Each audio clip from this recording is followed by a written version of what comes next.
What's up, guys and ladies, and welcome to another episode of the Triple C Podcast. Tonight's lineup, he's no stranger to danger. He's the Airborne Ranger, Rectangular. We got Murder Mike, the Whiz Kid, Michael Wisman. We got the Ghost of the DMC, perving a dish on some slutty cosplayer somewhere. And me, I'm Punker Mike. In this episode's special guest, one of my personal favorite dio builders and fellow 3A head, top-notch dio builder, Chris Gupton. Insert applause here. Yeah. All right. So thanks for coming on, Chris. Yeah, man. You know, it's Happy to be here. Past your bedtime. Past my bedtime. Yeah. We were just commenting. I think you're only the second guest that's older than me. We had Dave Castle on, who I think is your age. So welcome to the old man's club. Yeah. It's I feel young at heart, so. There you go, man. Yeah.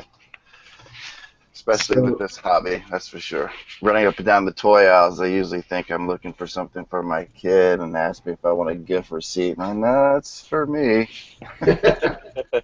Like, the Barbies are over there, sir. Yeah, really. Yeah. Are you lost? Do you need us to page someone for you? Your cabinets there are very impressive behind you. Yeah, little detofs and yeah. I did it in this room because the room that I build my diodes in is actually like I was talking to you earlier. It's our dining room that my wife let me turn into a dio room. And I have foam and crap everywhere. It's really bad. My daughter's always pissed off about it because she wants to have dinner in there, but it's just it's a mess. But yeah. Sounds like Michael Wisman's house. Dang. Organized chaos, man. Organized chaos. Yeah, yeah. Whatever you need to do to let the brilliance flow, because your work is top notch. Both of you guys. Nice. Well, thank you. So give us a little background on how you got into collecting and got into building diodes. Do you have like an art background, that kind of stuff? Yeah, I'm a graphic designer by trade. I work for an advertising agency and been doing it for about 20 years, I guess. Went to art school. I actually went to art school in Savannah, Georgia called SCAD. Stands for Savannah College of Art and Design. And always enjoyed painting and drawing. So, and I've always been a collector of some sorts, but I forgot how I found ACBA. I think I was just searching the internet and I found one of Boog's videos and I watched it, and he was actually unboxing that famous dio that I pronounced his name wrong. Ogun. Yeah. I can't remember. Mm-hmm. And I was like, man, that's pretty cool. And so then I started surfing around and I found dio structure and I found all those Bob the Odd videos, and I just started trying to do it, and that's kind of how I got started. And I guess it's not been that long, maybe 3 years, maybe I've been doing them. Yeah, that's about when we calculated that, about 3.5 years about when dio structure started. Yeah. So yeah, I've always been kind of an art guy and always loved comics, reading them, and of course the drawings and everything. That's my favorite part of it all. But I saw that guy's work and I was like, golly, this is amazing. Maybe I could try this. And I tried my hand at ACBA, but I found that I just wasn't as good at that. And the diodes seemed to come a little bit more natural to me. And it's funny because it's like every dio that I've built, I only have one still that I have at home that I use for like Instagram and crap, and it's one of the first ones I made, and it's really bad, but you can't tell on Instagram. But everyone I make now just goes away, or somebody wants to buy it, and then a particular guy that I deal with a lot who doesn't want to be mentioned, but he has bought up just about everything I've made and keeps me really busy. But I build a lot for Solid Snake too, but here's another guy that build for him, and then they just disappear into his hoarding garage or wherever they go. I don't know. It pisses me off because I'm like, man, take a picture with it, use it. Because for me, the fun part now is getting to see it get used, and he never uses them. Rarely. I think he entered the photo combat and did some stuff with that, but I've built so many for him that you don't even get to see. Yeah, I recognize one that he did. I'm trying. I think it was like a warehouse that you did. Yeah, warehouse. And I did this really cool. I did this dojo for him. That was really cool, but he maybe used it once that I saw. So yeah, that's gotta be frustrating. For Photo Combat, he his first or second round, and then also I think in the World Tournament, he came big smile on his face, thinking like, I got a Chris Gupton dial, I'm gonna kick ass. And I think because of that, his ideas were a little lackluster. And then so I think he's one of those, because there's a couple guys who like they think they can they'll come with some kind of trump card, and then when it doesn't work, they're just kind of like meh, meh, meh. So that might be why it's on the back burner now. It's like, this doesn't win me a trophy. What the hell? Yeah, I really didn't realize how much work it takes to put together a great ACBA shot. I mean, I have to give the work that you do, Michael, and Punker Mike, you guys. It just I know what it takes to get that shot just because I've tried, and I can't do it. It's the patience, the thing falling down and trying to get the stupid cutouts to I don't know how y'all do it. It takes more patience. I'd much rather build a diorama than try to set up a good shot because I find it very hard. Yeah, we always like to say that if your back's not hurting and you are not ready to break something by the time you're done with the ACBA shot, then you're not doing it right. Yeah. The one setup that I got the most appreciation for was the replication of the comic scene where Black Panthers are meeting the Avengers for the first time. And I worked on that for a week, like probably about 3 or 4 hours a day for a week, just tweaking poses, tweaking cutouts, just had a simple white background, but just trying to get everything to look just like the comic, and hundreds of photos before I was happy with the end result. Wow, see, I don't have the patience for that at all. That's crazy. Yeah. So Todd, do you do a lot of ACBA? Because maybe I've missed some, or do you? I just haven't seen a lot of your photos, maybe. Haven't done any in a long time. The last time was about a year ago. I did a picture of when the new Daredevil came out. I had him on this dollhouse that I got at the thrift store for $50, and he is confronting 3 ninjas, the Figma Ninja Slayer figures. Oh yeah, I love those. And I made a cutout of the circular effect, the sonar effect coming from behind his head. I think I remember that. Yeah, it's a dope shot. Thank you, sir. Mm-hmm. So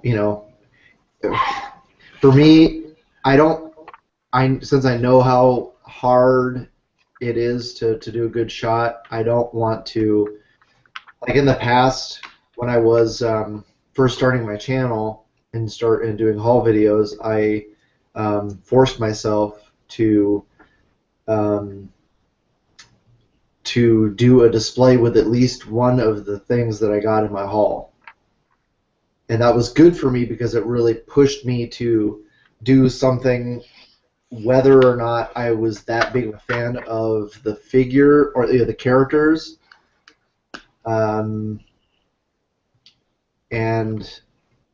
yeah, so since I kind of, gave up on that, it's hard to just be really focused on originality, and it's also difficult with guys like Pharaoh because as soon as as soon as a new figure comes out, he has it first, and he has to post a picture first. So you kind of want to wait until everybody has gotten it out of their system, and then you can come back and revisit stuff. So I have a lot of shots that I have in mind.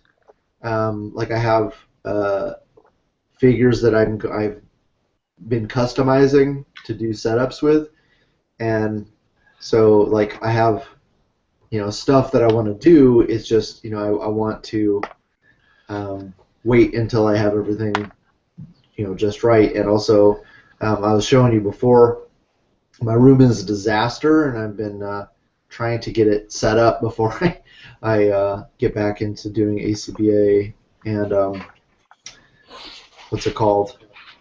I have a diorama that's somebody's building for me, so I'm hoping once that's done, I'll be able to do some more stuff too. Well, I look forward to seeing it. Cool. The hell was I going to ask you? Since you're an older guy like me, how does your wife feel about collecting? Well, she knew when we got married that I collected. My wife's really cool. She's like my best friend, so she'll go to all the movies with me and put up with that. And she, this sounds so funny, but she gives me the allowance to spend on stuff. So, but to be honest with you, I used to be, well, this is probably too much information, but I used to be a pretty heavy drinker and partier, and I spent more money on things I shouldn't have. So she's a little bit more supportive to have me showing her things that I bought that I can actually either sell and get money back, or it's not going out the window. So she's kind of like, she's glad that I have a hobby. So I need to keep busy.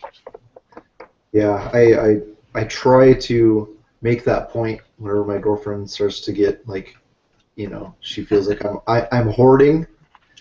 I try to say, well, and I don't probably say it enough, but it's like, at least you know where I am and you know what I'm spending it on. If I'm out, going to bars or whatever, I don't drink, so it's like that money you can't get back. At least with this, I can hopefully at least break even someday. Sell that stuff off, when I am done with this, reliving my childhood. Yeah, I think my daughter asked me, "What are you gonna play with this stuff forever?" And I was like, "I don't know." But yeah, it's a great hobby, and now you have something to show for your money, and if you can always resell it, so it's not going out the window. I don't think. I mean, that's the way I look at it. And I open just about everything. Well, some things I keep in the box, but it's not like I'm ever going to sell it and get rich one day either. So why not enjoy it? I got lucky recently. I sold a handful of figures. One to pay for some car repairs that I had to do, and then two to get ready for San Diego Comic-Con, the exclusives. Yeah, I made pretty good chunk of change, and I didn't really have to do anything other than buy the figures years ago and then sell them now when they're worth a lot more money.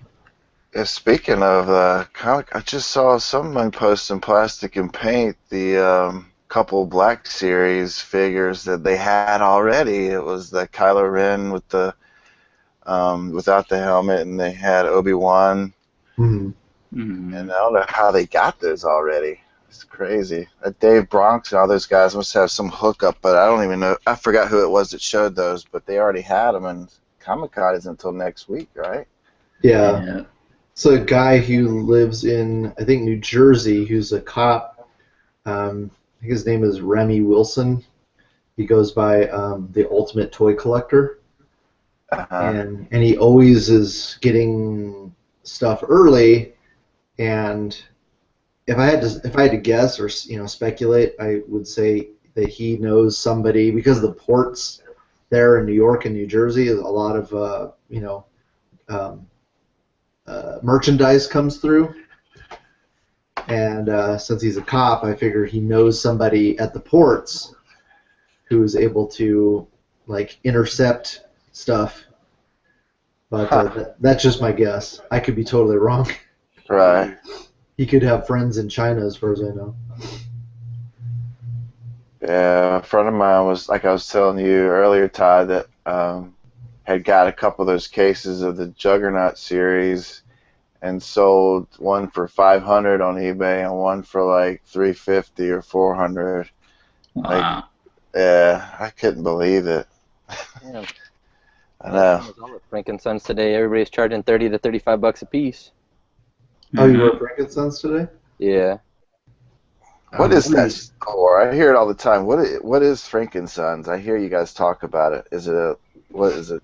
It's a spot in LA. It's in City of Industry, and it's like at a big like warehouse facility, kind of like almost like a Costco-sized building, and it's just full of vendors. Like you'd go to like Comic-Con or you go to a convention, and there has vendors selling figures. It's filled with that. So there's like hundreds of vendors selling anything from action figures to comics to sports collectibles and cards to like T-shirts and stuff like that. But it's just like mad figure. Everybody in there is Oh pretty much wow! buying figures and stuff, or like video games, or like Pokemon cards and shit. And it's open like every day or just on the Um, weekends? it's open Saturday and Wednesday, and it's free admission and free parking. Parking's a pain in the ass to try to find parking, but the Huh? parking's free and the admission's free. Saturday and Wednesday, but Wednesday's kind of random. That's cool. I wish I had Yeah. something like that here. Yeah, it's I've cool. I never, mean, you can find a lot of good deals. I mean, there's a lot of people that try to sell shit for double what it's worth, or they'll give you a hard time, but you can find a lot of good deals.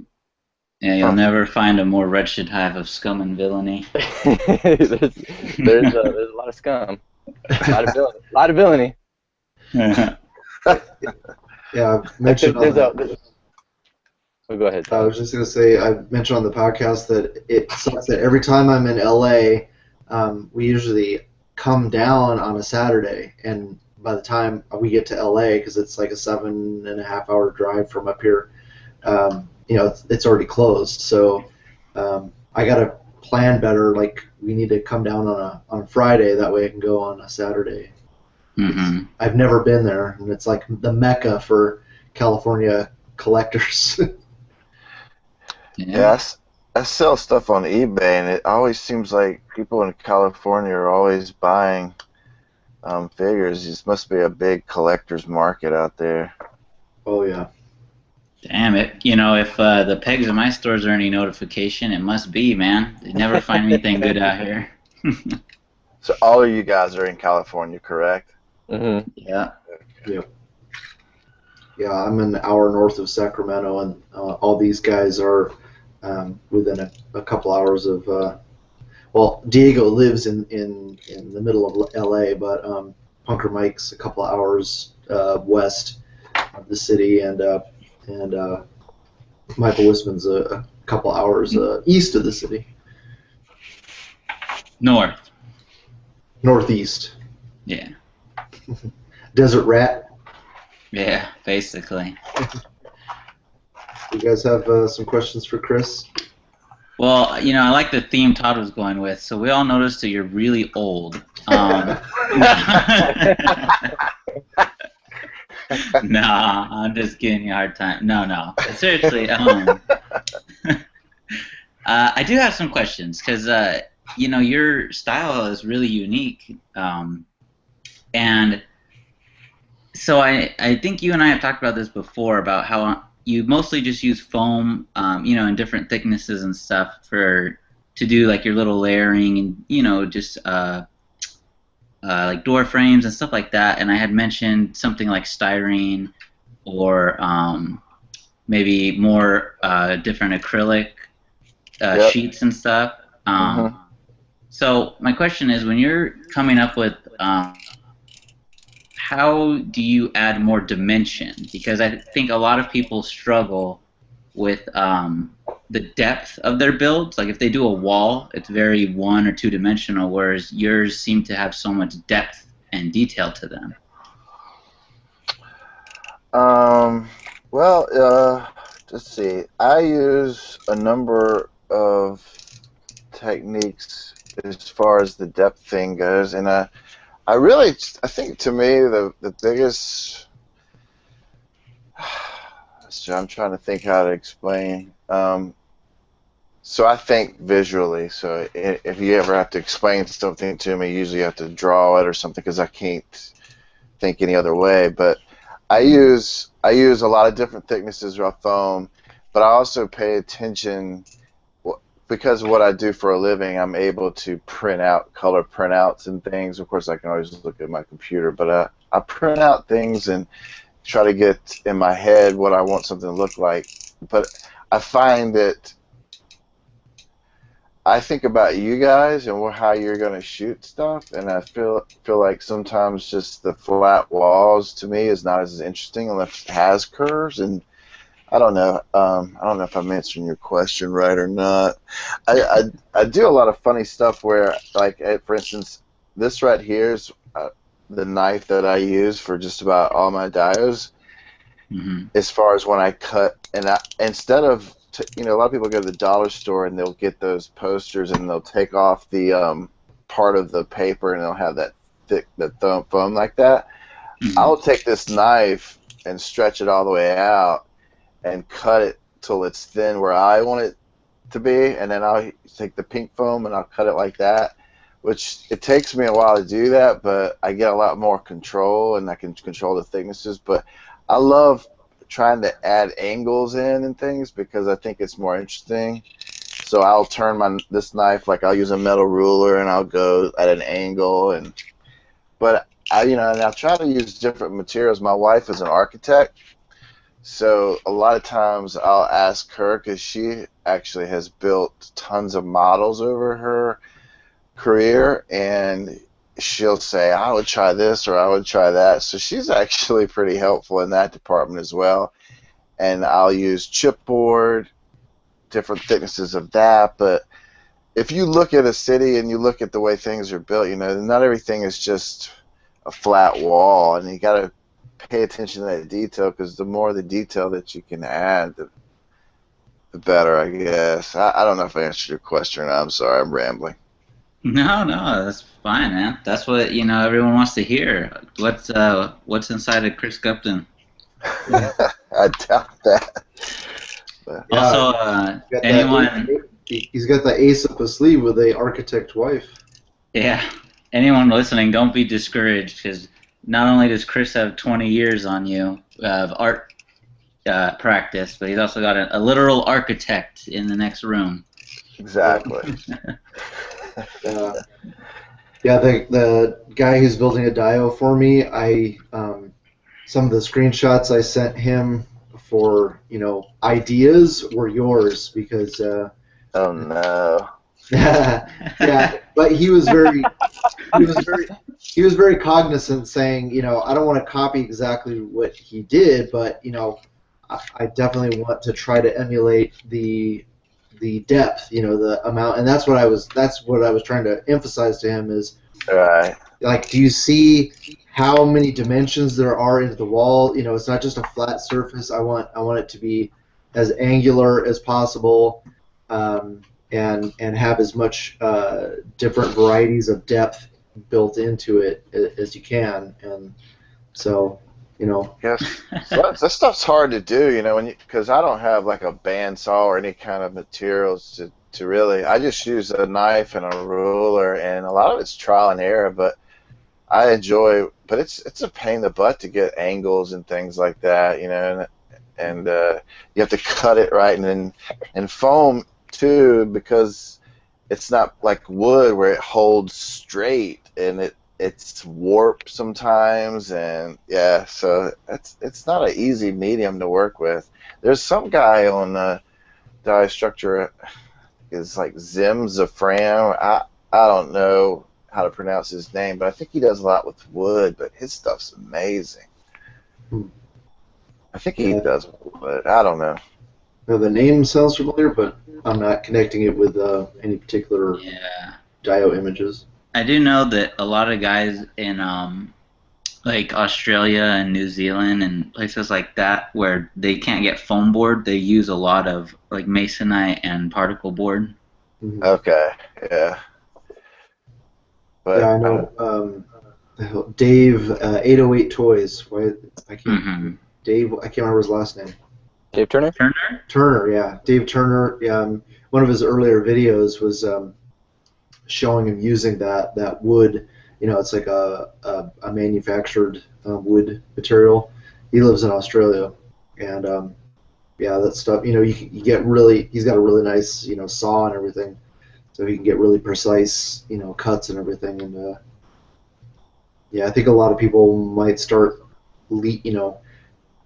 A lot of people who've been building with foam a lot, like you and Henry and Al Figures, will probably start using wood to supplement into your dios because of, again, how precise you can get cuts with it and stuff. yeah, there's been many times when I cut something and I've spent a bunch of time on it and I've cut it wrong and I have to start over. But I've actually built a die for Anthony Calderon, and at one time I used to use black spray paint on the foam, but I would use the kind that you could get for florists use, because they use it on foam and it wouldn't melt the foam. But I bought the wrong spray paint, and I went in, just started spraying it down, and I just slowly started watching it melt. I was so pissed off. Dang. You'd have to turn it into like a moonscape. Oh man! Well, I had built all these instrument panels and glued all the different little things on. So yeah, it was horrible. I remember that. I called him up and I was like, "Man, you don't believe this."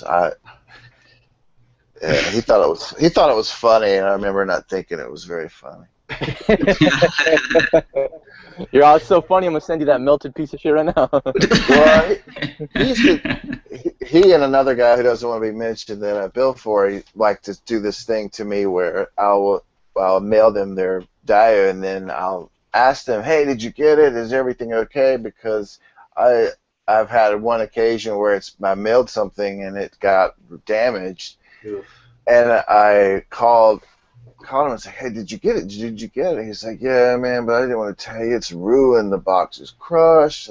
And I'll go into orbit because it's not just that I don't want him to get something that he's paid for and it's crushed, but I spent months on this crap and I don't want that to, it's just work good. And I'll find, "Oh, man, I'm just joking with you. It's fine." Yeah. So don't do that to your dio builder, kids. Yeah, they think it's funny, but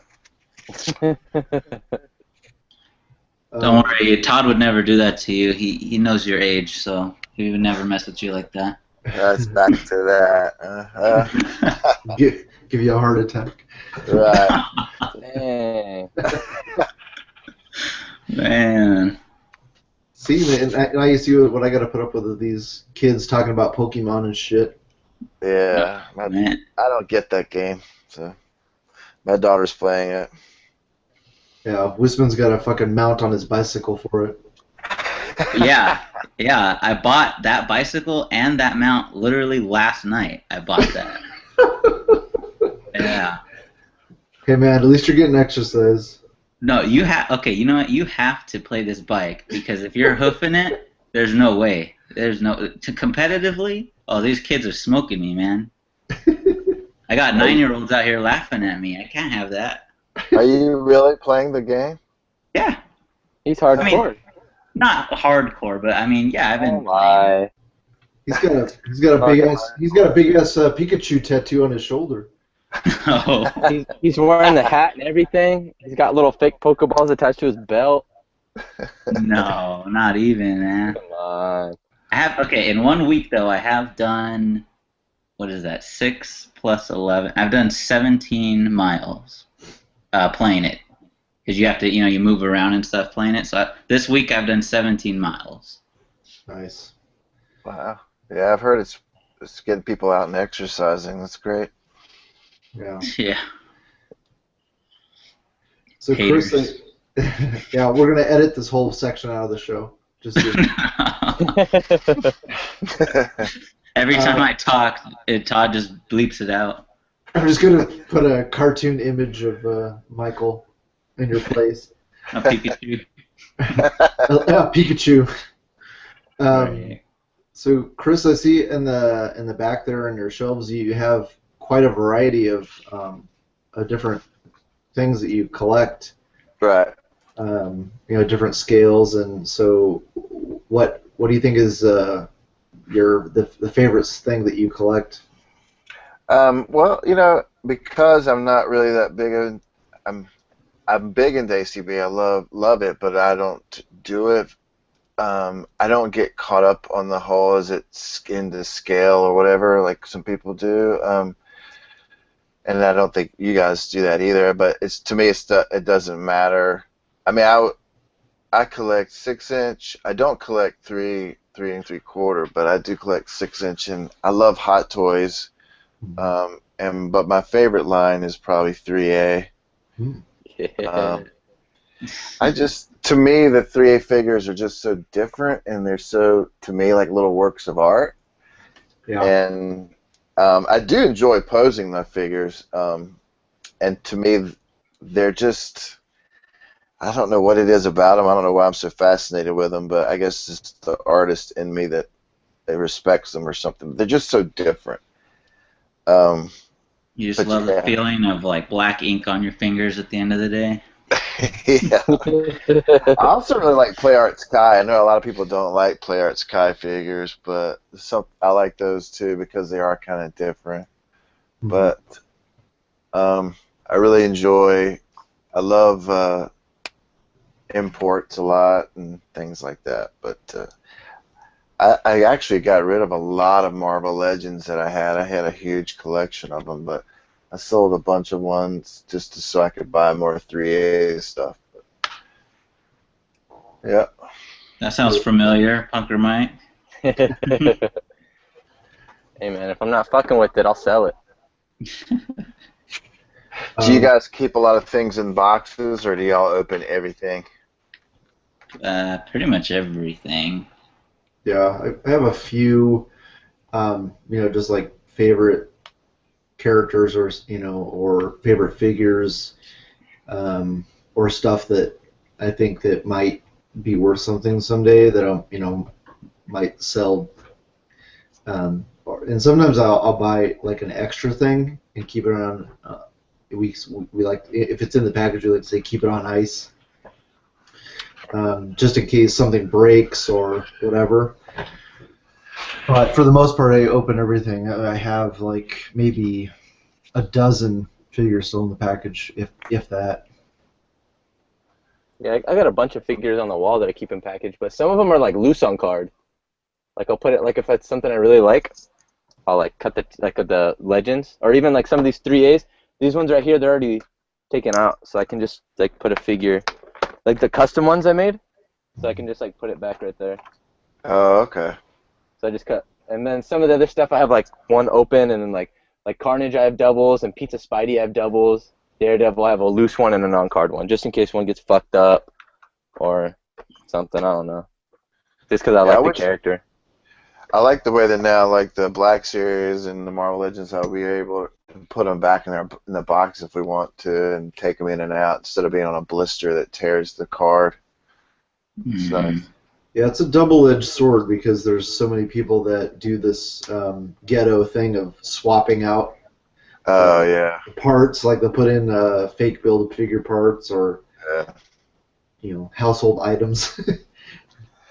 Or they'll put like an old Toy Biz figure in their place and they'll return it to the store. Just Oh yeah. Yeah, I've seen it. basic, like thievery. Yeah, I hate it when people do that. So were you big into comics or anything growing up? Oh yeah, yeah. I've got a huge, a bunch of long boxes that are at my mom's house, but yeah, I've always loved reading comics. So, Who were some of your favorite characters? um, I guess Batman is one of my favorite characters, of course, but I'm actually a bigger DC guy than I am Marvel. I find that We to forget. me, I know you guys love Marvel. I like the stories better in DC, but if this makes any sense, I like the characters in Marvel. I don't know. It's just weird. I like the stories in DC, but I like the characters in Marvel, if that makes That any makes sense. And I like to read DC just for some reason, but I bet you I would probably agree with you if I read DC because it seems like they are a lot more focused on the stories, at least in the years past, where Marvel's like all over the place. I hate all this new Marvel. All new, all different. Oh God, I can't stand it. It's like, it's like diversity just to have diversity. It doesn't most of it is just not. It's not story driven. It's just like, okay, well, we're just going to change this character and screw 50 years of history. It's just like, what? Come up with new characters, come up with new storylines. You know what I mean? They just change shit just to change shit. Todd heard they were rebooting Archie, and he hit the wall like Larry David. You're talking my dad's fucking generational fucking Archie. Todd's still waiting to see if it's Betty or Veronica. Yeah, I was gonna say. The real question is Betty or Veronica, Todd. Which one? I was born in '72, not in '42.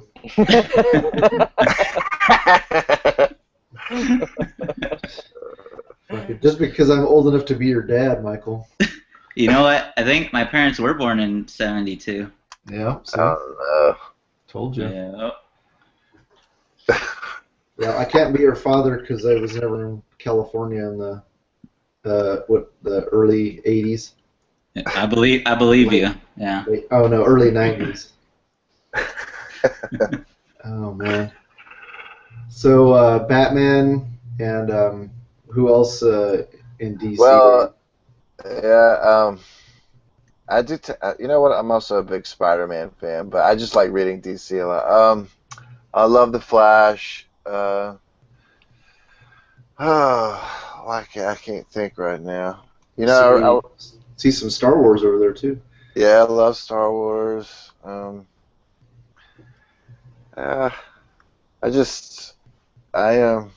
Yeah.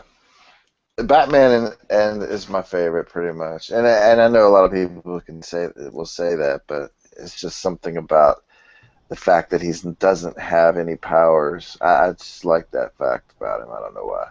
I actually watched some movie today with, oh gosh, what did I watch? Injustice. I was just messing around on YouTube, the video game thing, which is actually pretty bad, but I still watched it. Dallas James, the Incurable Collector, he'll share the Injustice comics from time to time because he's really into them. And, I think he teases on purpose because he'll only put up a couple pages of like a cliffhanger, and I'll read them like, dang, that's good, but I still haven't. But I want to read the Injustice comics because every time he shares them, it's like they're really good. You know. Yeah. You know what? I don't think I've read that. I have heard good things about it, but I was watching the video game thing Hmm. that they did.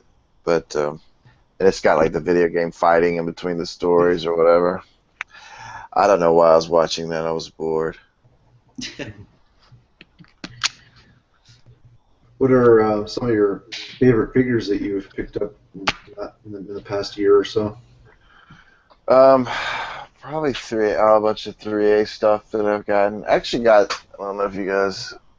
I've been messing around with this dude lately. I got him a week or so ago. And you know what? I know these guys have stories behind them, but I have no idea what the stories are. I Yo, just, is that Ninja? yeah, but he's the oh crap, he fell off his head. Um, he is the 1/6, but he's a ninja. Yeah, that's from Die Antwood, man. Yeah. That's exactly. You're right. Yeah, somebody told me that, and they're supposed to be making the blonde-headed chick. Yolandi Visser. Yeah, to go with him. Cool. Actually, Who is that guy? That's Ninja. He's the singer from Die Antwood. I don't know. I've seen him, dude. That guy looks fucking gnarly. Hell yeah, the Rat It's- King, man. Fucking looks like the Rat King from Ninja Turtles, dude. No, that's what he is, man. That's what he fucking looks like. yeah, he's pretty crazy looking, and I didn't even realize that's who he was made after. But he comes with like a microphone, which is kind of cool. But he's got all these I'm not tattoos. sure about that specific one, but I know when they were making those, he was advertising them, and I think that those are limited edition. That makes sense. Yeah, I'm not sure.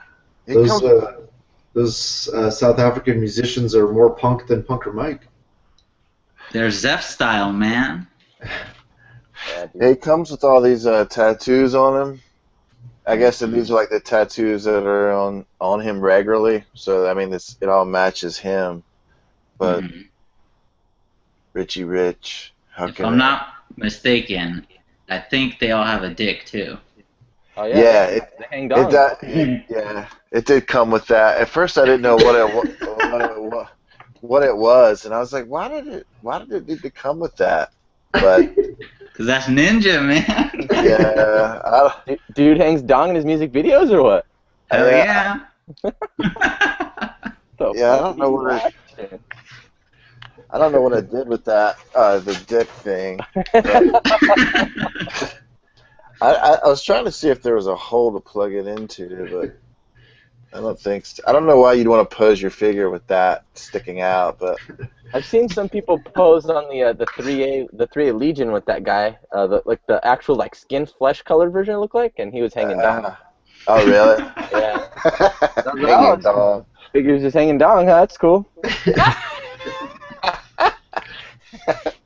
New with erection action. No, yeah, that's what Yeah. it was, man. Guy had a rager, and he's like in the middle of forest with some other chick, and just had a rager. Like, Yeah. Sweet, Yeah, I sweet know photo, that. dude. The podcast has sunk into a whole new low. I also I really dig the Four Horsemen figures that came out. I thought they were pretty cool. Did you get into the Mythic Legions? Yeah, I like skulls, so I bought a ton of the skeleton ones. Cool. But and I have some other Four Horsemen stuff from Gothropolis, and I had some birds at one time, but I got rid of them. I didn't like the birds. I thought they were lame. Yeah, fuck. Birds have it in for Punker Mike. Don't get me started on birds, man. I fucking hate it. Did you guys like those? And Michael. Yeah. Did you guys like the birds that they made? I just didn't like them. Nah. Nah. What are y'all No, thinking me. about the Mythic Legends? Legions, yeah. Legions. I love seeing people do cool shit with them on the page, but I'm not into fantasy stuff, so Right. I I was huge into Dungeons and Dragons growing up, so I'm just so burnt out on the whole I got you. fantasy genre. Yeah. Um, I I watched the Lord of the Rings movies just kind of because there was something to watch. I read The Hobbit when I was a teenager, and I really liked that. But um, I think they're so long. The movies are so long and everything. I really lose interest very easily. Sure. Todd had to retire his Legolas cosplay and everything. I do have a cosplay. He's gonna whip out Frodo's sword right now in the ring. Yeah, it's glowing. I do have some. See? Yeah. That's what your I do have some cosplay Lord of the Ring figures for to use as guardians, and I stole their horses and their bows for my ninjas. But yeah, they're pretty decent figures. But yeah, I'll probably do some ACBA with Asgard when we finally start hopefully getting a Asgardian wave next year for the Ragnarok movie. Oh yeah. Crossing my fingers. I'm one of the few people who's a big Thor nerd. Yeah. So how do you get all your news, Todd, and how do you know where all this stuff is coming out? With those elven ears, man. He hears it. You got to be subscribed to Rectangular's channel. That's right. I've got several friends and or sources that work at different retail locations. So I have a source at Target, I have one at Walmart, and one at Toys R Us. And that combined with being a huge internet nerd, I'm just very good at searching for stuff on the internet. So yeah, that's pretty much it. Okay. Yeah. Fucking nerd. Fucking nerds, man. Hey Chris, did you pledge for articulated icons, the ninjas? No, I did not. Well, yeah, again, because I don't do a lot of ACBA, I just didn't. They just didn't. I don't know. They didn't do it for me. For sure. But if I did do ACB, I could see how somebody would want those because it seems like the articulation and being able to army build would be really cool. But I didn't get any of those. I might regret it, but I didn't do it. When are those hitting? Aren't they supposed to be hitting soon? Probably. I don't know. They November. haven't given any really real information yet, but probably see them by the end of the year. Yeah, I'm guessing probably November. They actually sent an update email like a day or two ago, but when you open it, it's just a bunch of promo pics. Yeah, no. Like, fuck. Here's the stuff you still don't have. Yep. Enjoy. Are you guys excited all about that Mezco line, the 1/12 stuff? I think those are pretty cool. Yeah. Yeah, they're tight.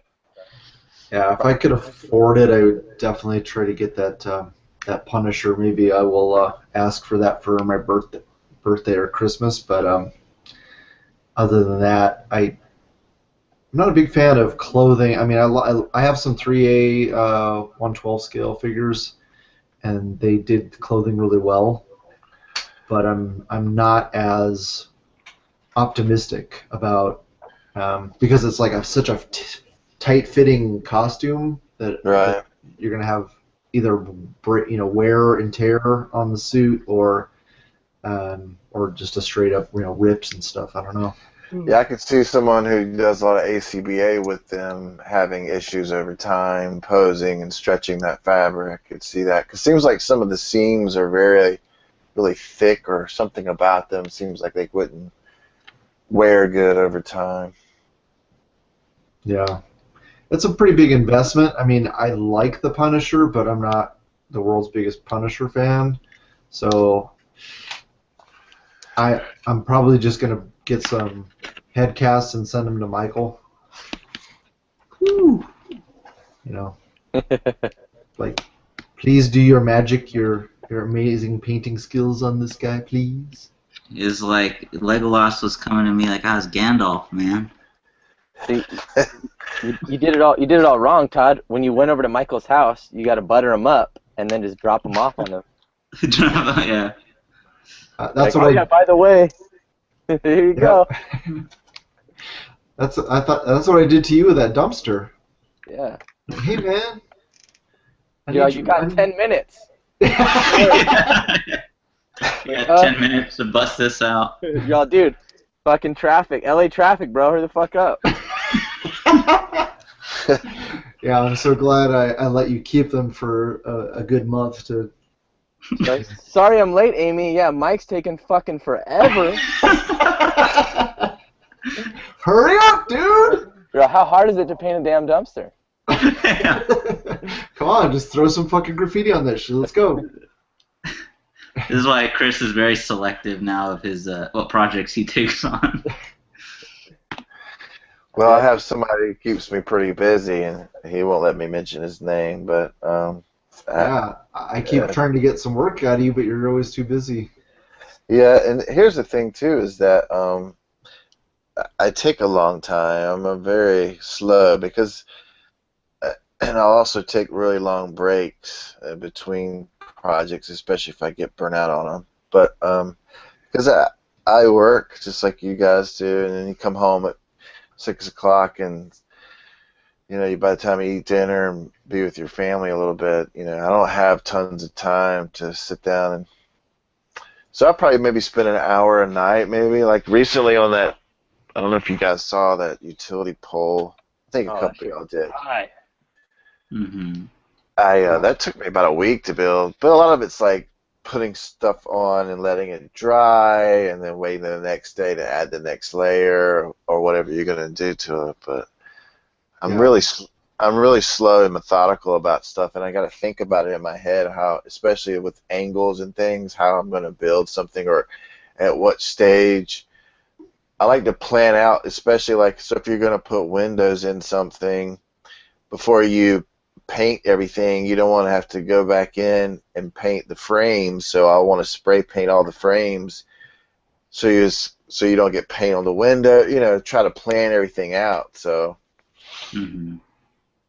it's quite the process sometimes.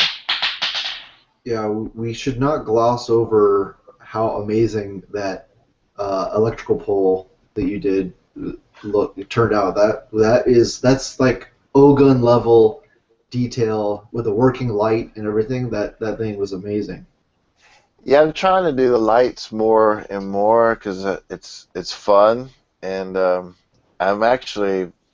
You guys saw that? I think you saw that street corner or the Asian thing. Mm-hmm. That's something new I'm trying to do, where I'm using these sheets of acrylic, and I found on Google Translator how to spell out bar, and I'm pretty sure it's. I told the guy I was building for that I was gonna say his name and say he was gay and write it all over in Japanese, and he would never know. But I didn't do that. I probably should. He's really gay. I hope he's listening. Get him. Hang your bong here. Yeah, you gotta hit up Darius because he knows a lot of kanji.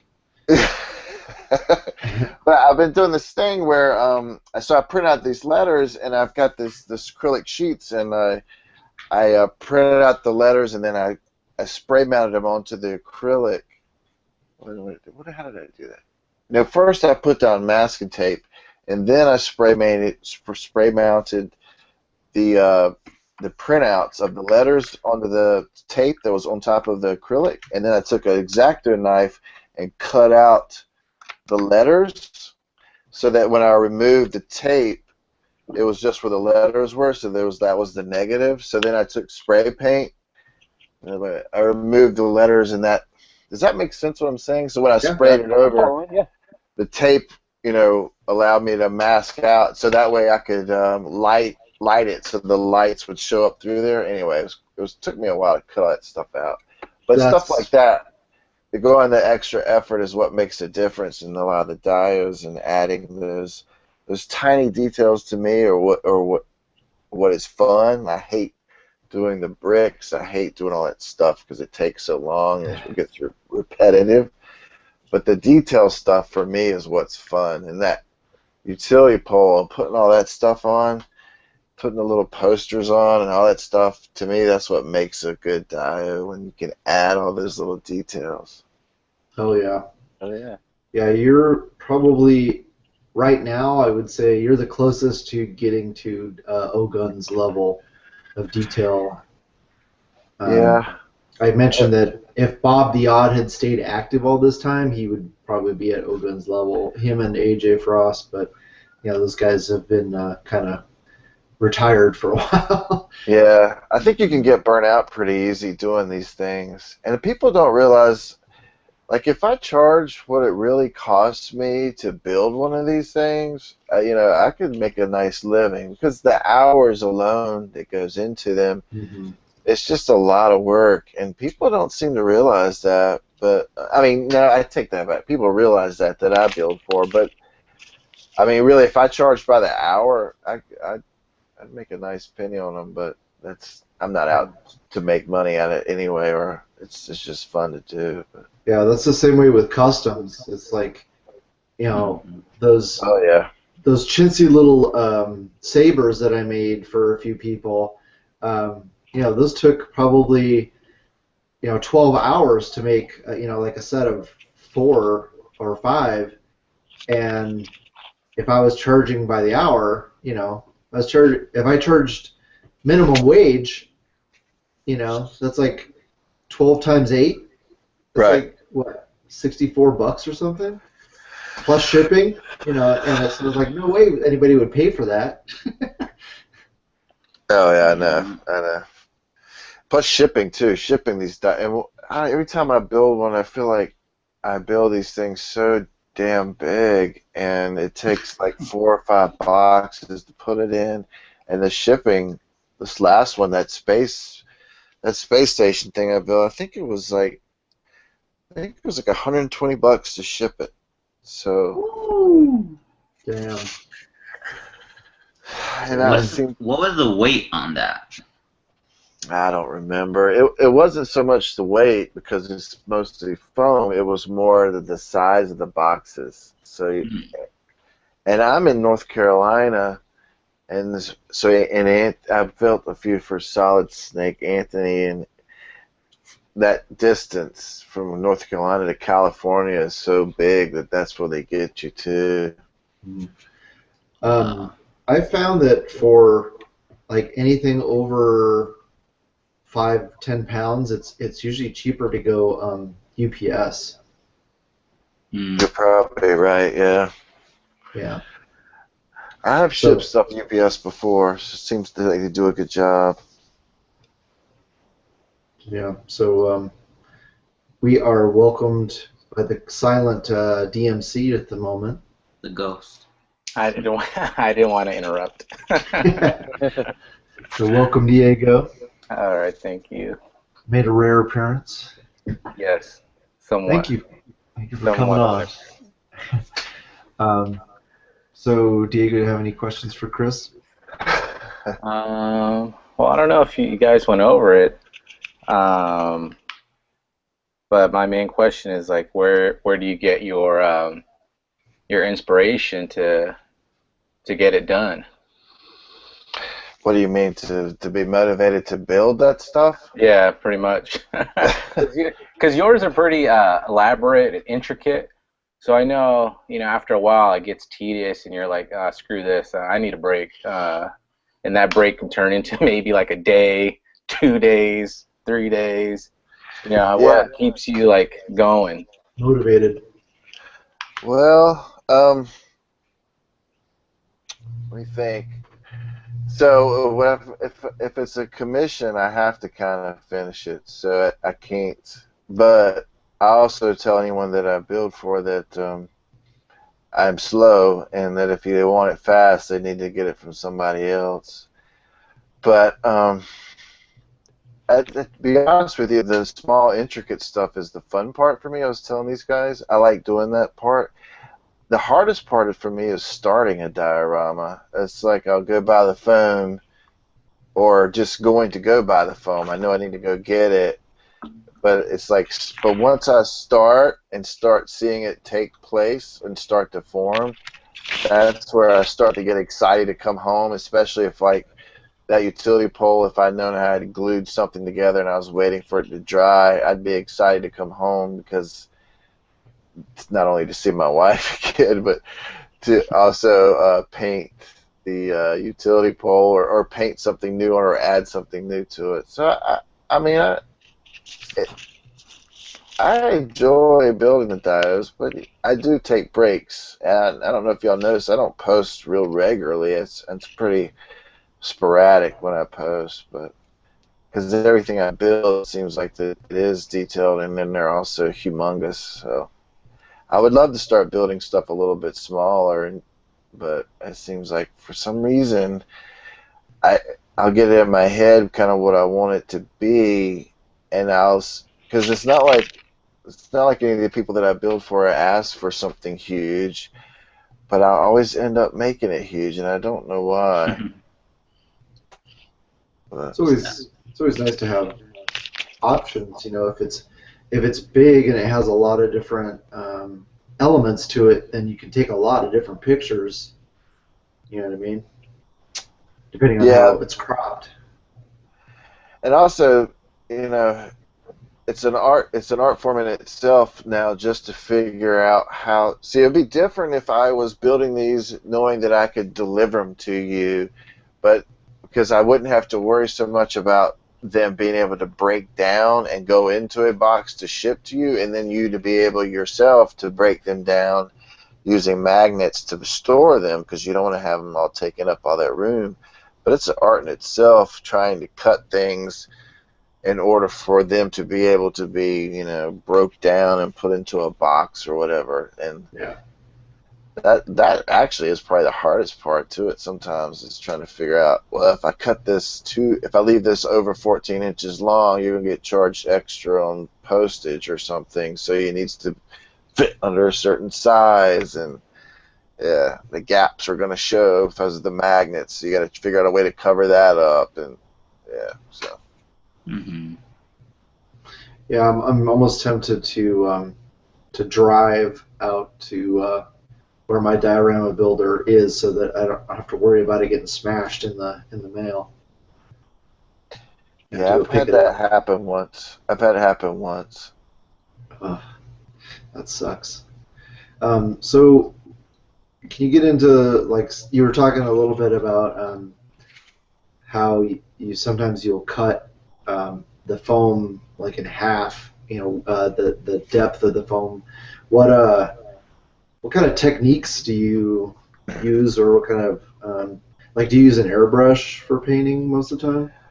No, I wish that I had an airbrush, and I really, there's a lot of guys that use airbrush, and you can tell that they do it because they think the paint job looks really nice and looks really clean, and I think more realistic sometimes than what I do. There's a lot of guys I admire that use a paintbrush and have great techniques. I'd like to get one, but one of the biggest problems is my workspace is just like I was telling you guys earlier, my dining room. So I couldn't be running and I don't want to go outside every few minutes to paint something. I mean, I'll go outside to spray paint or whatever, but I just use acrylic paint for everything, and I have a Dremel that I use, and hot glue gun, of course, and just an X-Acto knife, and that's all the tools that I use. Nice. Maximum effort. Yeah. Do you, as far as painting goes, I mean, these guys have all built diodes.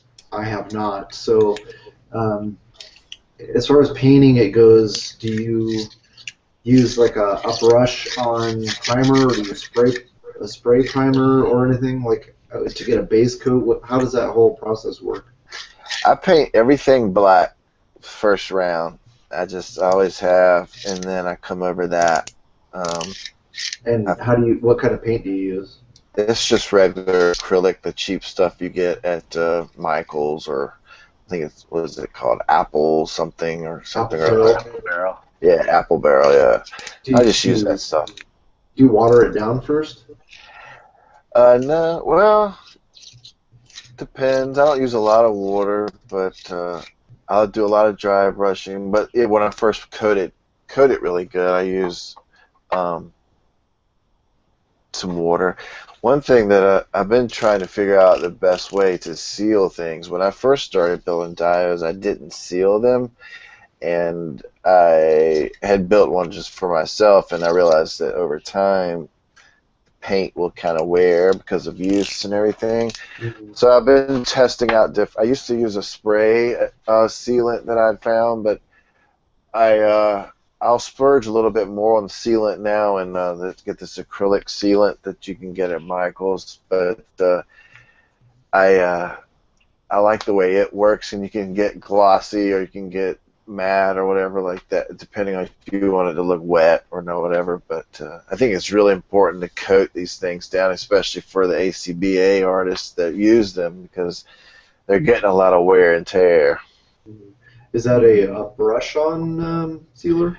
Yeah, I mean, you can get a spray paint sealer, but I found that doesn't seal it as well as if you get, like, I think what I got was called Liquitex, something like that, yeah. Liquitex. Mm-hmm. And that stuff works great. It's basically kind of like, and I've also used Mod Podge, which works really well, stuff they put on puzzles and stuff. That seals it up really nice, and the paint stays, over time anything's going to wear. You might need to touch it up, but that stuff works really well. Yeah, I know that Bob the Odd was a big fan of Mod Podge for sealing. Yeah, Mod Podge works really well. And I actually used it on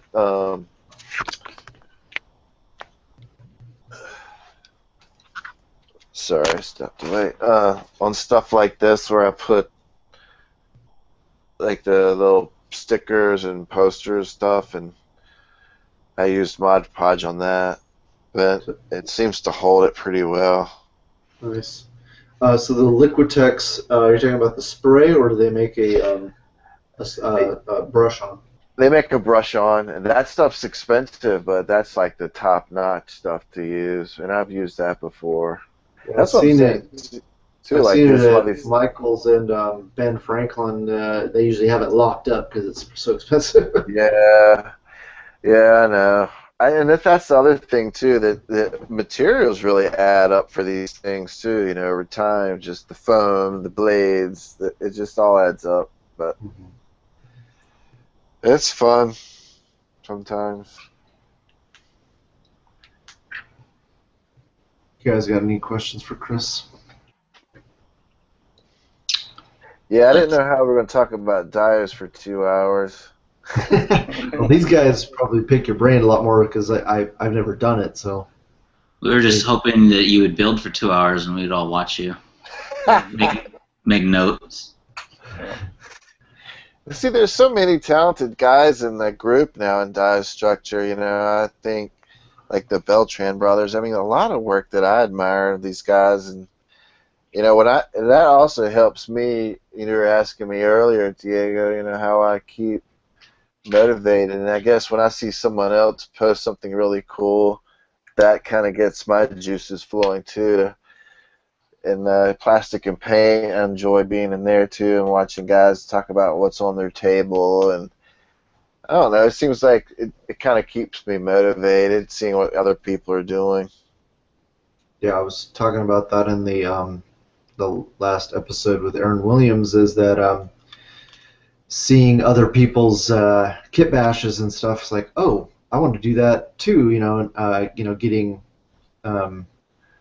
different ideas, and it's like, okay, how can I do that and even make it better? Mm-hmm. Yeah, so these guys have to have Which, some technique questions that I don't have. so here's something I always struggle with for dioramas is the flooring. If it's not like a design specific thing, if it just kind of needs to be a generic floor, I usually have a hard time with that. So how do you approach your flooring, or at least the bottom, of your dioramas you build? Well, it seems like whatever I normally, well, actually that space one that I built, I tried something new with that, and it seems like normally the floor for me kind of goes with whatever it is I'm doing. If it's, for instance, that space station, I wanted the floor to kind of look like that Star Wars reflective floor, so I just kind of spray painted the backside of acrylic and then flipped it over, and it kind of gives it that reflective. Most of the time, though, it seems like to me it's whatever the dio is called for. If it's a house, a wood floor. Actually, there's a guy who posted something here recently, that tech nerdist, something like that, on how to do wood. And I never thought about that, how he showed it, but he took, did you guys see that? Oh, the wire brush? The Yeah, wire brush? yeah, That that was was a such good an idea. awesome technique.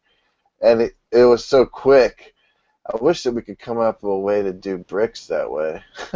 A stamp. Yeah, I hate doing bricks so much. But most of the time, I don't, as far as the floor goes, it kind of like for a street scene, it's got to be concrete. I haven't really had that issue. Hmm. I'm sorry I couldn't help you. Like if it's a dojo, it's gonna be like a lot of times I try to look on Google and do image searches, and I'll go with what I find. I'll print out stuff and kind of look at that and say, mix match things, or try to mix match colors. And I know that it seems like in dye structure we see a lot of brick. It's just brick, brick, brick, and there's nothing wrong with that. Which I think the real world is full of that. But I like to do stuff that's a little bit different sometimes. So trying to do different walls, or if it does have brick, it's not full of brick. But again, there's nothing wrong with brick, and I've done a ton of brick, but I get kind of tired of it after a while. Hmm. Yeah, it's always cool seeing something new and fresh that someone hasn't really tackled too many times. It's always cool seeing something like that. Yeah, the same thing goes for ACBA. You see a lot of Marvel Legends, and it's nice when there's people doing stuff with DC or 3A. I really like seeing some of that. And Darius Prince is always putting something up about that's interesting. But I like Marvel Legends, but after a while, you want to see something a little bit different. I wish people did more 3A in that group. Yeah, Yeah, Punker might. yeah, I'm getting there, man. Yeah. So Yeah, I as much as I love Marvel Legends, it's always that's why one of the reasons I love Dave Johnson's Masters of the Universe stuff, because it's so different from what everybody else is doing. yeah, I saw that post that Boog posted up the other day with about, I guess, people getting lots of likes when all their pictures deserve likes and aren't getting them. That was a long post. He put some work into that post. Hmm. But he's right. It seems like if you have a shot of Deadpool, it gets an automatic like, but Yeah. if it's Aquaman, it doesn't. So Yeah, and I always love the multi-skill display stuff like Muhammad does, and Simon Hill's been doing a lot of Brandon Deichler, who we just had on, doing a lot of mini mates. Um, my favorite, um, my favorite hashtag or whatever in the group is RUF, which is Rarely Used Figures. Uh, I I really It's so cool that we do that seaside thing, because there's a lot of times I see you guys shots and I'm like, how did they do that? How did they hide the stand? And then the seaside will show, he's using glass, which I would never have thought of to do. So it's really cool to be able. It's the seaside, right? There, they show that, or is it the B side? Mm-hmm. The seaside. Yeah. That's cool to me, because sometimes I'm like, where is the stand? How is he getting it to do that? But Yeah, that shit takes forever. yeah, that's some patience that I don't have. That's when you start looking at every light around you and wondering how they get so hot. You're looking at the tiniest little LEDs and they feel like they're scorching you because you've just been bent over them for hours. Yeah, the fan going, all the windows open. Yeah. Your girlfriend's like, dude, it's so cold in here. Like, nah. Get out! You got no shirt on? I feel like Zorro, Antonio Banderas, when he's doing the push-ups over the candles. So do all you guys have your own cameras, or do you use, do you have your own special camera, or do you use just your iPhone? Michael's got to rent his camera from the library. But everybody else has got a camera. Oh shit. Dang. So everybody just uses an iPhone. That's all I've got is an iPhone. So Like I have a fancy camera, like a Canon, that I still try to figure out the settings for. I usually use that, and then like on Instagram, like I usually just use like my phone. Yeah. right. Since that's what Instagram's mostly for, is your phone. So I just use that. Right. I've got Yeah, what's called a Polaroid?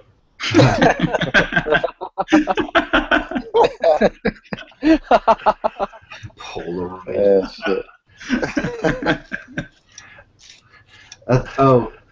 We're looking for new guests, new hosts for New the host. podcast. Then you're so. If you live in California and you do ACBA, hit me up.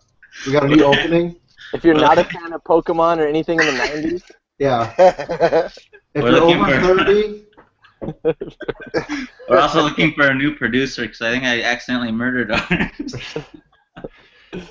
this is it's a step up between a basic point and shoot camera, and it's below a DSLR. It's called, they call it a prosumer level.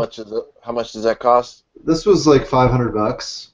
Okay. But this is old. It's like that was like 4 or 5 years ago. And the primary reason I got, I do a lot of video, so that was the primary reason I got this, because it does video really well. But it doesn't have all the bells and whistles of a DSLR. It has a fixed lens. It doesn't have, I can't swap out this lens or anything. But it does video extremely well, and yeah, it does a good enough job. I think it's only a 12 megapixel, but I'm always amazed by people who are able to do good work with camera phones. John Connor, he does all his on his phone. That blows my mind. Is it really? Blows my mind. Slings, I think he needs to get. If he had a better camera. If Slings had a better camera, Yeah. he would be amazing. But I think his phone is starting to show age. A lot of his stuff is starting to look pretty grainy. No offense to Slings, I love you, man, but You know what? It's the red too. Whatever camera he's using, it takes red very harshly, and so whenever he uses all those red lights and backgrounds, I think it kind of washes everything out. yeah, red is very. Yeah, it's red rare that. Hard to make the picture pop. Yeah, Mhm. it's rare that I like an orange or red or pink background. I'm trying to remember, somebody did a pink background not too long ago, and the shot was awesome. But it was El Sinestro. He had a pink background, and it was like it's too much. It's too loud. It's funny you say that because picture I just took yesterday, the background's pink, orange, and yellow. And you're like, I hate yellow, orange, and pink background. No, but you did it well. Because you used the one that's got the gradual fade, Uh-huh. and that's a lot better. And it wasn't like a hot pink. Mm. And it just also depends. It depends on the lighting as well, and your focus and all that stuff. But in general, red is very difficult. It just oversaturates the colors. Red, you said the lighting and the kind of light bulbs you're using too, because I've seen people blast light on a red background and it's a nice orange. Mm-hmm. But I've seen also people blast light on a red background and it's like pink or it's like pale pink, and it kind of takes away like the crispiness of the picture. It kind of dulls everything down. Yeah, it has there's so many tweaks. I mean, I'm not a professional photographer. I've never taken a photography class, but I know color saturation or color temperature you can adjust on a lot of cameras, and it makes a huge difference. Yeah, because the lights I have a red background and I can't blast the light on it to make it look like an orange. So what I usually do, I get yellow and I have the red one and I bounce light off the red one onto the yellow and it makes it look orange. It's weird because in person it doesn't look that orange, but when you take the picture it looks like orange. Or like a sunsetty kind of orange. So I kind of took over when it came to the camera details. What kind of cameras do you guys use, Diego? And It's a Canon Rebel T1i, so it's like the oldest one. Since I think they're like on 6 now. Wow. Yeah, I have a wide variety at the library, so. Whatever they got available. No Canons this week. He has an over-the-shoulder VHS camera that he slices stills out of. You gotta go to Costco to get it developed. You gotta use a disposable camera and scan it. No, I actually have a Canon Rebel T3. Which the only reason I do have it was because they had a crazy sale a couple years ago on Black Friday, and you got at the time I think the camera was like $500 or $600 by itself, but if you got it Black Friday it was like $300, and you got 2 lenses, an extra memory card, and a carrying bag and some other stuff. So I made the investment at the time, and it's a great camera. I actually damaged my main lens, which I'm surprised people don't notice, because if you look at all my pictures in the same spot, there's like a gray shadowy spot, and it's because I had gotten some moisture in the lens, and there's no way to fix that really. So at some point I do need a new lens, but I have a Canon T3, not a T3i, but still, really good. And I know you're talking shit, but my friend at his college, they have a I don't even know what you call it, but it's like a library, but of camera and video camera equipment, because it's a film school in San Francisco. And so when he works on projects, he can actually go and rent stuff that can be like, he's used cameras that are like $5,000-$6,000. And you check them out for the week, and it's insane. Like he'll do,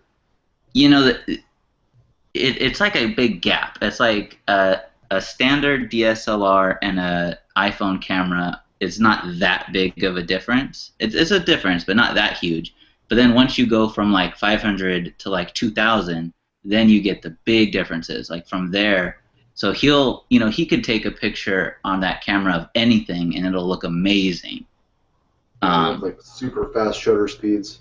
Right, but for any like 600 or less, it's really, you have to be, it's all about your technique. Don't rely on your camera. Make sure your setup is looking good no matter what. Yeah. And Diego? Oh no, I'm sorry. No, it's my turn. I got a Nikon D5200. It's pretty tight. It was I actually got it on sale because they were coming out with like, I think it was like the 5300 or something, and the only difference is that it had like Wi-Fi and GPS built in it. So they were coming out with that one, So that one, the one I got, that 5200, was like more than half price. Came with an extra lens, a bunch of shit, and a bag. And it was right around like when you got tax return, like when you get your tax return and shit. So I was like, come up. How much was it back then? I'm gonna say like $600. Okay. I think it might have been a little cheaper than that because it was going for like 1,000. You know, I think it was cheaper than that. I'll say like 550. I'm not sure though. I can't remember. I'll dig up the receipt for you, Todd, but I can't remember. Did you get it at Costco? I got it at actually Best Buy. It was actually cheaper at Best Buy than Costco, because Costco had the same thing where they had it on sale, but it was still like $250 more.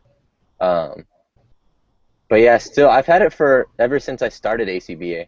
So that's like when I first, like last year, Photo Combat. When I first started in ACBA, that's like when I had first got the camera. I had like barely just got it, and I'm still like learning like everything. I still watch I still watch like some of the same videos because sometimes you don't use the camera or you have it on the certain settings for a while, and sometimes I kind of forget. But yeah, I still kind of like to refresh myself. There's some YouTube videos where they kind of break down the camera to like layman's terms where I could understand. They have like flashcards and shit, and caveman tools. Yeah, they have caveman tools. They do grunts and snorts, so it's easier for me to understand. And speaking of Costco, yeah, it's a DSLR, so yeah, it shoots video because I wanted something that shoots video and takes pictures. That's what you used for the tournament, right? Yeah, that's what I use for everything. I literally had just got a smartphone. I've tried to take some pictures, but I don't know. They don't look that good on my phone. My camera, my phone. It's a really good camera on it too, and I don't know. I don't really like the way it looks. My phone's 2 years old, and it takes shitty pictures. Because it takes really good video, and the pictures are good quality, but like I don't know, it always just looks like a toy. I was like, it just kind of looks. I don't know. Well, most of them have been outside shots too, so. Yeah. Like, it just looks like I'm playing with the toy outside. I have a friend who went to buy his camera at Costco, and they said they needed to go get it from the back, and so they went and got the brown case. They ship them in, and like, all right, just go ring it up. So he goes, they ring it up, and he pays for it, and goes home and opens it, and he paid for one camera, but there's 2 cameras per case. So when he opened it, whatever he bought, there was double of everything. So it's crazy. Come up. That is a come up. It's crazy. Oh, what's your friend's name? I'm gonna report him. It's Mike Todd, I believe. So, Chris, what are you most looking forward to figure-wise that's coming out? Well, if the Big Bad Toy Store would hurry up and get the Juggernaut series in, that would be great. I don't know why they're so slow. You and I talked about this earlier, but like you said, maybe they have to put to the side a big order or something, but it's just weird how they're slow on some things and fast on others. When did you pre-order it from Big Bad Toy Store? Oh, man. May, I thought. What date? Because I ordered mine May 31st, and I had got mine like a couple days ago. Huh. Maybe it was in June. Thought it was May. May 32nd. Yours is on so the way. Does it matter? So does it matter when you order for them? I figured it'd be first come first serve because I had mine sitting in my pile of loot for like a week, and then I said, Really? "Fuck it, I'm gonna ship this thing." Huh. No, I don't. It must have been June, then. I thought it was May, but maybe that's what it is. But I know Jerry Gamboa, he ordered. He had a screen capture. He's still waiting for his, I think, and his said like June 4th, and he hasn't got his yet. And I had to research mine. And I said, "Oh, mine did mine May 31st. That's weird. It's only not even a week difference, and yeah, it's on a delay." But that I'm excited about, and like we were talking about earlier, like the Mezco stuff, I'm excited to see what that's gonna be like. And what'd you order from Mezco? I pre-ordered. Oh, you know what I'm really excited about? Of course, that 3A, there's 1/12 3A stuff that's coming out, the Blind Cowboy and all that. Oh yeah. Did you get that whole wave, or just cherry picked a couple? I just cherry picked a couple. I didn't want them all, but I'm excited about that. and I didn't pre-order any of the Mezco stuff. Sometimes I don't like pre-ordering. I don't know why. I just want to buy it when it comes out. But excited about that stuff. Yeah, that blind cowboy's tight. You get the horse too? Yeah, I was trying to see what kind of articulation that had because you can't tell from the pictures. Yeah, it's a little rough. I'm Yeah, assuming it'd be the same for 1/6. Like whatever the 1/6 is, I'm sure it's going to be the same, just scaled down. I guess. I know I can't tell from the pictures, and I don't have the horse to know what the articulation's like to know what the 1/6 is. Yeah, That thing goes for big bucks. yeah, it does.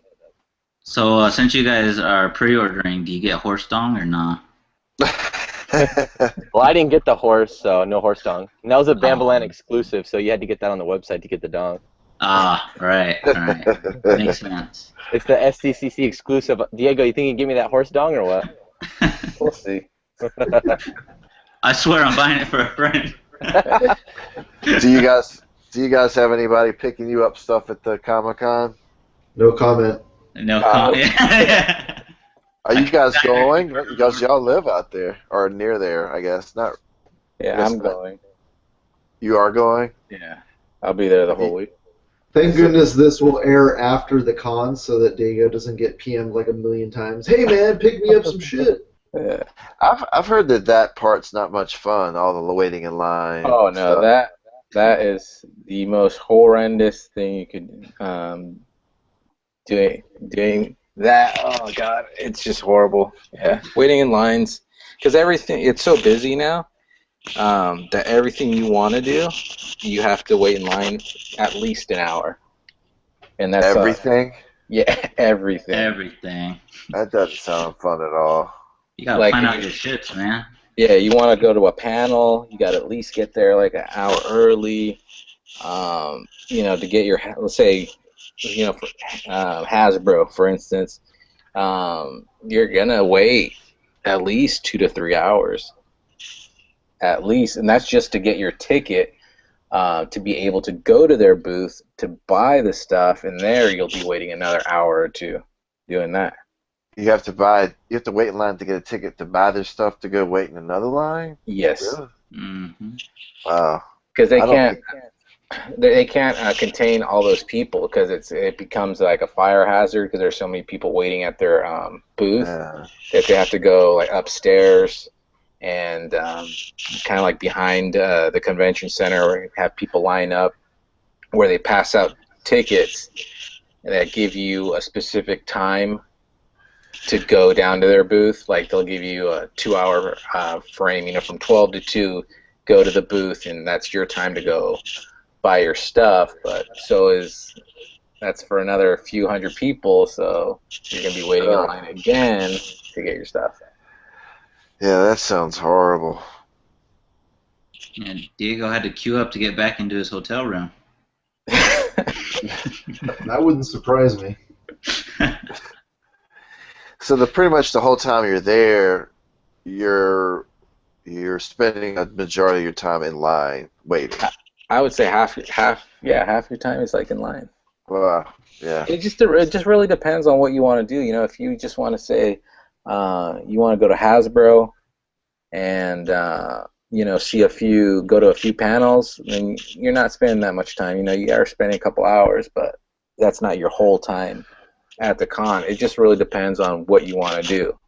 Like I want to go to Hasbro, probably go to some of the other toy vendors, like maybe like Bandai and stuff. So that was a few hours, and then I always want to go see like a bunch of panels. So I'll be waiting in line for that. So it just really depends on what you want to do, or you can just walk around. Yeah,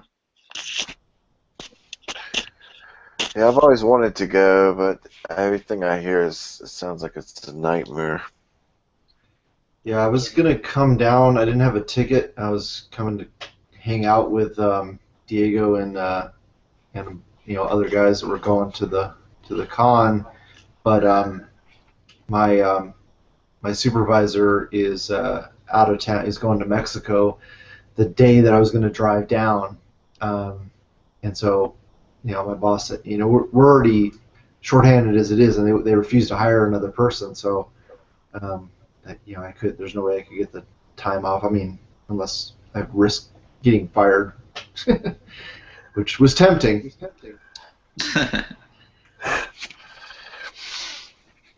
But yeah, my half sister lives down in San Diego, so I had a free place to crash. But yeah, I just couldn't get the time off from work. It's crazy too. All the conventions I go to, the bathrooms are insanely packed too. Like you have to wait. Like one time I waited an hour in line just to get in the bathroom. Damn, it's not that bad over there at Comic-Con. I'd say at least it's not that bad. Yeah, I wasn't joking, man. It's been rough. There was one time though I went at I think it was last year at WonderCon, and all the bathrooms were packed. I was like, I'll forget this. And then I went, and there was there's like 4 bathrooms at the back of the building that nobody went to, and so all these people were lined up like Disneyland because they didn't bother checking the back. So I went back there, and there's nobody back there. That's at the Anaheim Convention Center. Uh-huh. I was there. Yeah. Yeah, that's I go to. Yeah, there's like a few bathrooms that people don't know about. Right. And then that's where I go, because I'm not gonna wait around. I'm like, shit, just go, down the stairs over here, and you're like the bathroom's empty. Exactly. Forget that, man. Yeah, I can't stand crowds. I mean, I can deal with them for a short period of time, but for You back me in a corner, I'll start swinging. Yeah. Like I freaking hate crowds. I hate it's the smell. Sea, yeah, the smell and the sea of humanity. So like this is my one time a year where I just put up with it. Yeah, sweaty nerds. That's not a good smell. A sea of sweaty nerds.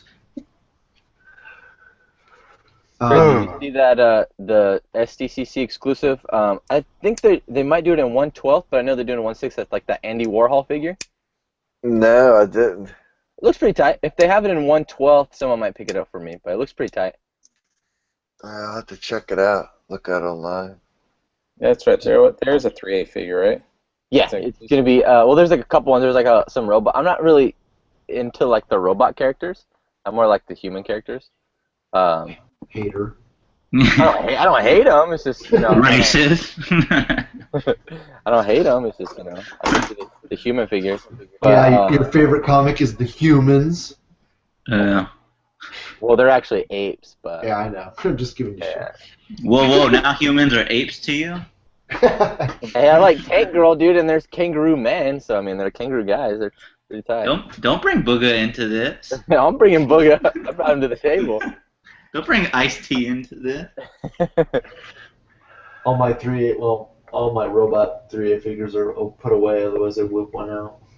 Don't whip it out, Todd.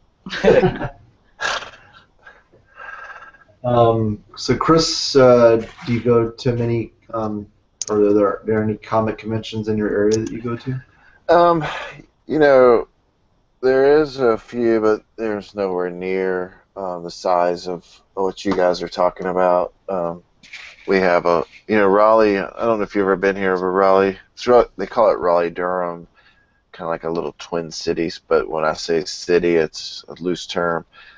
Nowhere near the size of an LA or anything like where you guys live. But we have a local comic book show that I go to, and it's fun, but again, nowhere near the size. But I have a couple places that I go to in the area where we have a flea market that I go to that sell. You can have vendors that sell used loose Marvel Legends and figures. But I do a lot of my buying actually on eBay, which is probably the worst place to buy things, but a lot of times if I just want it, I'll pay the price and I'll pay more than I should. Sometimes I'm impatient and want to buy something and not wait, but I'm very impatient. But Have you Yeah, ever considered displaying your work at like local stuff, like just setting up one day and putting up your dioramas and putting some figures in them? Yeah, I have thought about it because it sounds like that was working well for I think Henry Beltran and Hmm. Fabio. yeah, Fabio were doing it. But like again, I'm not that great at posing the figures, and so I mean I could probably do it for for these guys around here. They'd probably think it looked great, but for you guys, it'd be like this is terrible. Um, yeah, I've thought about it, but I just haven't done it. And again, like I don't have anything of my own to show, like I was saying, because everything goes out the door that I make. So I only have like one that's. It seems like I can never, if I ever make something for myself and I'll post it, somebody will say, "Well, I'll take it and I'll sell it." So are there any people in the ACBA community that live close to you? actually, well, I don't think he's in ACBA anymore. I don't know why. Well, I know a little bit of the story, but he's a great guy, and he lives near the beach. Raleigh, the beach is about 2 hours from me, and then the mountains is another. It's 2 hours. And Raleigh's kind of in the middle, but he lives near the beach. His name is Jason Clendening. Oh, okay. We've actually he was one of the first people I've ever built a diorama for, and actually met him because he lived near my wife's grandparents at the time, and I met him, but I haven't talked to him in a while. We talked through Facebook, but 2 hours difference is still long enough where you don't see somebody very often. But Hmm. he's a pretty cool guy, and I think his work's really amazing. He does some great ACBA or whatever you want to call it. I guess he's not an ACBA, but he does post a lot of stuff in plastic and paint. So He Yeah. got the space dock from you, right? the The recent, the Stargate. No, no, no. The one, it's like maybe dock wasn't the right word. It's like a circle in the middle with the walkway leading up to it, and then yeah, facing the window and stuff. yeah, that one's so old though. That one's actually that was one of my first ones that he got. I've gotten a lot better since then, but yeah, I wonder how well that one's still holding up. I think I used Velcro to hold it together instead of magnets at the time. Wow. Right. But I did, when I first started building them, I would just do it on trade. So I would take figures on trade instead of money. As long as they paid shipping, I would take figures. Hmm. But so I think he gave me a Winter Soldier and he gave me a Marvel Select Winter Soldier, and he gave me an Hasbro Deadpool, the red Hasbro Deadpool, not the well, Right. Well, at the time, that was worth a lot when that came yeah, out. Yeah. yeah. So that was a good deal. But You yeah, probably that got was like $150 worth of stuff. yeah, yeah. It worked out pretty good. And the thing about that die, I don't know. I don't think it's probably still usable on his end, which is a shame. But I've gotten. I don't think I was sealing things then. I think he must have. He asked me to build something for him, and I had never done it before. I think he was definitely my first one. But as like if you do anything, you get better as you go. So Hmm. So in Cool. about 20 years and some architecture, learning, we'll get there. I mean, it'd be cool if I could make a business out of it, like literally stop working and build dives. But I would probably get really burnt out building them. Thinking about it, it's a fun hobby, but Yeah. there's not there's not a lot of money in it. That's for sure. Yeah, the Yeah. paycheck to effort ratio is a little out of whack. That's for sure. But it's I think. fun. It is fun. Yeah. I think almost any art endeavor, um, you're not going to make what you should be making, how much time and effort it takes. Well, there's this one guy that I see at the flea market and these shows that we have here, and he takes and cuts out comic book strips, and then he Mod Podges them over like ceramic tiles and sells them for like $8 or $10 at these shows, and he sells tons of them, and it probably takes him 5 minutes a pop to do it. It's amazing what people will buy. That You he should set sells lots up, of Funko set up right Pops. next to that guy, man. Set up your diorama, some figures next to him, put him out of business. Yeah, I've thought about it, but like again, I don't have any to show. And he sells a lot of Funko Pops. I don't understand why anybody buys. Beanie Babies, man. Beanie Babies 2.0. Exactly. I mean, some of them go for ridiculous prices. I don't know why anybody want one. Diego, don't do it. Don't start collecting those. It's too late. The camera's gonna click, and there's gonna be a wall. Does he really? Do you really have some of those? I heard a rumor that he was thinking about buying some. Oh, he was talking to Punker Mike at. His mic's muted, so I'm not sure if he's trying to talk or not. Yeah, you gotta unmute yourself, Diego. But My bad. I thought about buying them, but I haven't done it yet. Haven't made the plunge. No. I have one pop. That's it. Brianna has a couple. No, she has maybe I think like 5 or 6, maybe. No, she has more than that. Dang.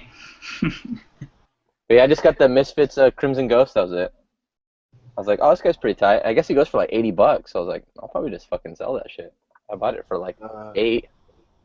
I liked those Mighty Mugs when those first came out. Those were alright.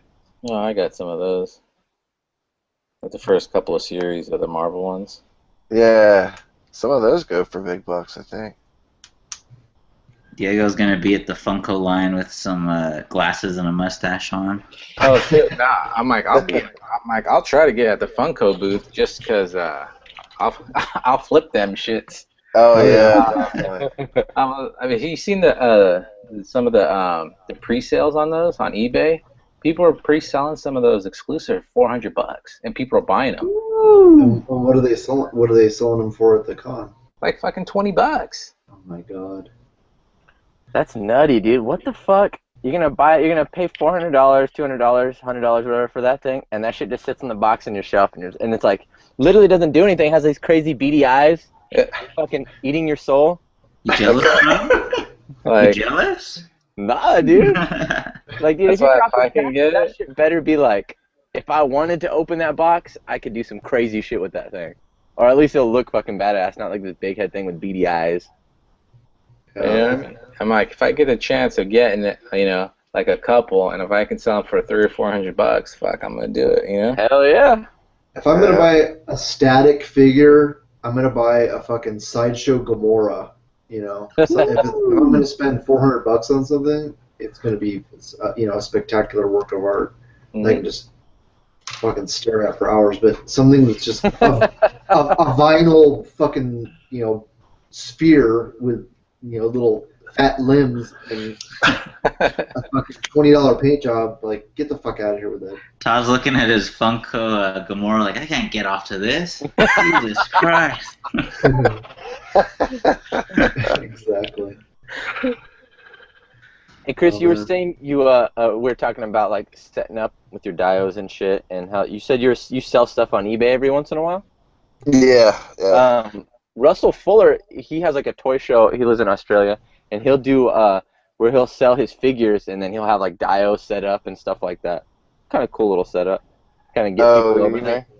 Oh, you mean when he sells his figures, he takes photographs of them in their settings? Oh no, he'll like actually bring the dios with him. He'll like set up a dio and stuff like that, and then like have like the figures for sale, kind of like an attraction kind of thing. So people will come over and be like, "Oh, that's tight," and then see there's figures for sale and shit. Oh, that's cool. So that's kind of a.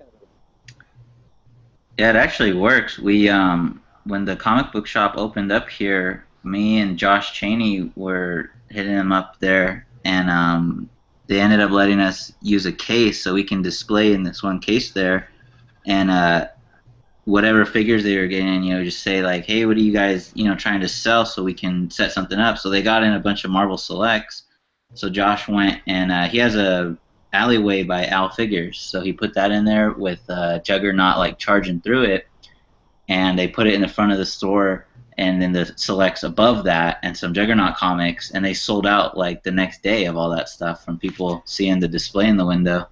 Oh, really? Did he ask you to come back and do it some more? Oh yeah, they ask all the time. In fact, they're probably mad at me because I don't go over there a lot now. But yeah, they're always open to it, and they're like, yeah, if you guys want to put like any customs here, or we can move it around the store, and they have like cases too where you can lock it, so like no one will touch it or steal it. How do y'all keep them from not falling down? Well, I mean, it just depends on your display. Like, if you really need something to stay, you could just put a flight stand in it, like a wire. I got you. Yeah, it kind of depends on what you're doing. Like, I wouldn't do, some super crazy, delicate thing and just leave it, because I know it would all fall apart. Right. Yeah. Like that Juggernaut he had running, he put, some explosions and debris around him, so it kind of helped prop him up. Yeah. I should just look into it. Yeah, you'd kill, man. You'd put up the flea market out of business. Yeah, I remember years ago, Boog did a big display in a like a comic book store, and he had like I don't remember I think it was ninjas or it was big. It was big. I mean, it had like tons of army builders and shit in it, and you can't hide the flight stands, for something like that. But yeah, you know what though? I think that's forgivable because in a picture and stuff you want to hide it, but at the essence of it, like even Boog says, the whole beginnings of it was kind of seeing, like, you see dioramas of other things like birds or stuff, and you go to Comic-Con and you'll see like things on display. So I would say flight stands are forgivable in person. Like if you see, cool shit in a display case. Yeah. Yeah.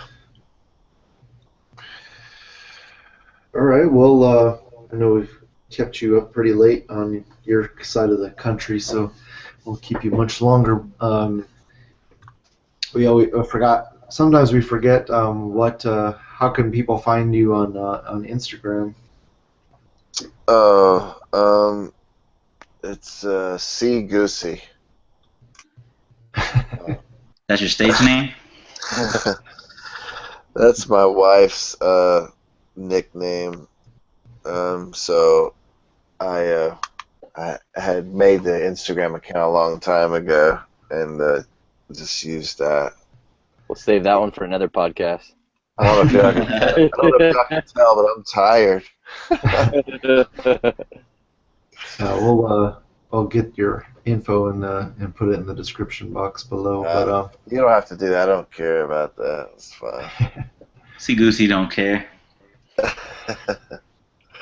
Well, thanks for coming on with us and sharing some of your techniques with us. Yeah, I don't think I answered any of your questions very well, but it was fun.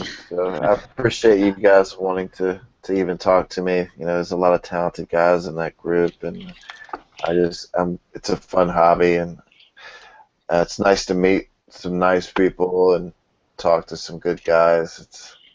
So it seems like there's a lot of great guys in ACBA and die structure, so it's nice. It's a nice, fun hobby.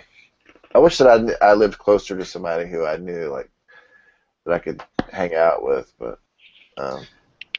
Well, hopefully I'm gonna try and see about organizing a convention, ACBA convention, either next year or down the road, and it'd be great. Just try to get as many people from ACBA and Diostructure together and do some live displays and shit. That'd be cool. That'd be really awesome. So, yeah, I appreciate you guys wanting to have me on. That's definitely very cool. So, hell yeah. Anytime. So just sign off now? What do I do? Yeah. Close my laptop? As we like to say, we'll triple see you later. Okay. Have a good night. Take it easy. Later, man. Later, Chris.